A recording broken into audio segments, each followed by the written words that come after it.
हमारे परीक्षित महाराज का विवाह हो गया और उनकी पत्नी का नाम है इरावती।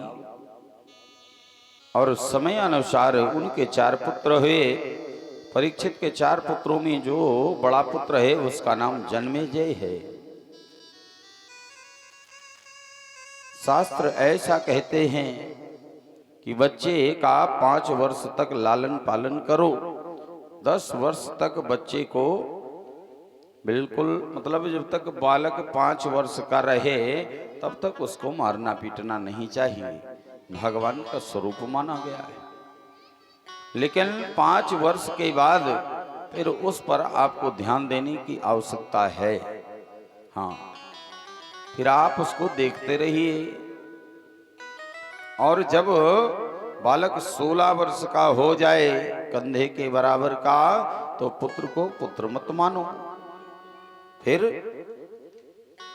उसको मित्र मानो। हाँ, पुत्र की सहायता लो। आज सूत जी कहते हैं परीक्षित ने देखा कि मेरा प्रशासन बहुत सुंदर चल रहा है, गायों के स्तन से दूध स्वयं निकलता है, निकालने की आवश्यकता नहीं पड़ती महाराज। कोई व्यक्ति अपने घर में ताला नहीं बंद करता क्योंकि चोर डाकू नहीं है महाराज परीक्षित के राज्य में।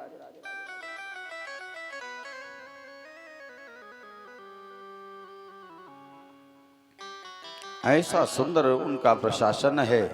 आज राजा ने सोचा मेरा पुत्र अब राज कार्य संभालने लगा है, अब मुझे ऊपर जाने की तैयारी करनी चाहिए। एक संत ने कहा आप 24 घंटे में कुछ भी करें, हाँ, लेकिन एक संत ने ये बात कही कि आप 24 घंटों को 3 भागों में बांट दो। 8 घंटे सो, 8 घंटे कमाओ, 8 घंटे भजन करो। लेकिन लोगों ने कहा महाराज आपका ये 8 घंटा भजन वाला बहुत ज्यादा है। हाँ, कहने का मेरा अभिप्राय ये है, अंततो गत्वा इस निष्कर्ष पर पहुंचे कि आधा घंटा भी भजन करना बहुत मुश्किल है। हाँ, संतों ने कहा एक घड़ी आधी घड़ी, आधियों में पुनियाधी, तुलसी संगत साधु की हरहि कोटि अपराध। भगवान को बनावटीपन बिल्कुल भी अच्छा नहीं लगता महाराज। हाँ, बिल्कुल भी अच्छा नहीं लगता।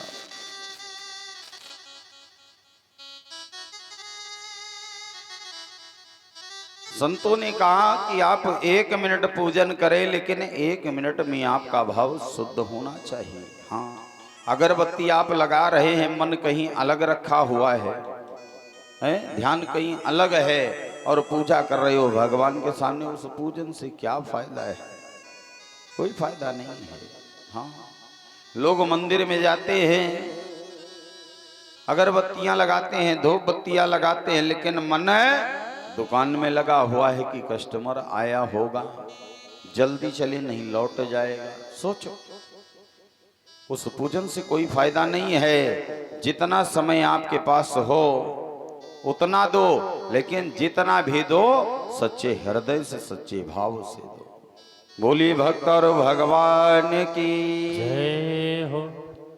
इसीलिए हमेशा मन को निर्मल बनाओ। बनावटीपन भगवान को अच्छा नहीं लगता। आज राजा परीक्षित पांडवों के खजाने में गए और खजाने में एक चमकता हुआ मुकुट देखा। बाबा लोगों के समय का मुकुट है। आज कौतूहलवश उस मुकुट को उठाया और सर पर पहन लिया महाराज। आज उन्होंने जैसे ही उस मुकुट को पहना और उस मुकुट को पहनने के बाद सुदूर जंगल में चले गए और जाकर परीक्षित ने एक दृश्य देखा। एक पैर से एक बैल खड़ा हुआ है और बैल